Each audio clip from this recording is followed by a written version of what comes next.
Bonjour à tous. Alors, cette capsule va porter sur la distinction entre un équilibre dynamique et un équilibre statique. Alors ici, je t'ai regroupé les deux types d'équilibre sur la même diapositive pour que tu puisses plus facilement les comparer. Donc, la différence majeure entre les deux types d'équilibre, eh bien, c'est dans la définition même du mot dynamique et statique. Donc, le mot statique, ça veut dire qu'il ne bouge pas. Donc, on a juste à penser à une sculpture de roche que tu réussirais à empiler une sur l'autre. Donc, ces roches-là, une fois qu'elles ont atteint un équilibre, grâce aux forces, dans le fond, des procédés de physique où on a la gravité, les forces de vent, les forces normales qui pourraient s'annuler les unes avec les autres, eh bien, une fois que les roches sont empilées les unes sur les autres, il n'y a plus aucun changement apparent. Donc, à l'œil, il n'y aura plus rien qui va se passer. Et on sait très bien que d'une roche à l'autre, il n'y aura pas une réaction de chimique ou une réaction de stabilisation entre les différentes roches.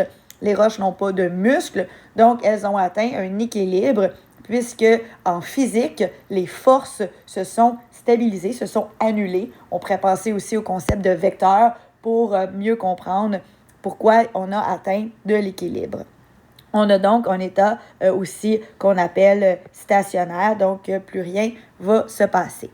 Par contre, du côté de l'équilibre dynamique, même si à l'œil, on a l'impression qu'il n'y a aucun changement, donc toi, à l'œil, tu n'aurais aucune manière de distinguer un équilibre dynamique de statique, mais tu sais qu'en chimie, c'est le festival des réactions qui ne sont pas visibles à l'œil nu, donc qui auraient la caractéristique de changement microscopique.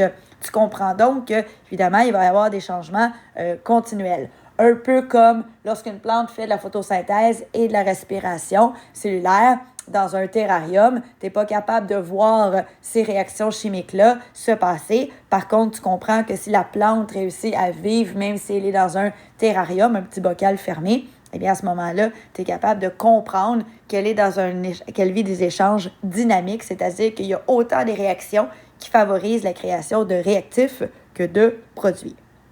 Donc, concrètement, ce qu'il faut retenir, c'est que nous, on est en chimie, donc c'est l'équilibre dynamique qui va nous intéresser et non l'équilibre statique. L'équilibre statique étant davantage un résultat de force, eh bien, ça va être étudié en physique, alors qu'en chimie, on va plutôt parler d'équilibre dynamique et l'objectif d'un équilibre dynamique va nous mener à un équilibre dynamique chimique qu'on va essayer d'obtenir soit avec un équilibre dynamique de changement de phase, un équilibre dynamique de solubilité ou encore un équilibre dynamique chimique tout court. Donc voilà pour la distinction entre équilibre dynamique et équilibre statique. Passe une belle fin de journée.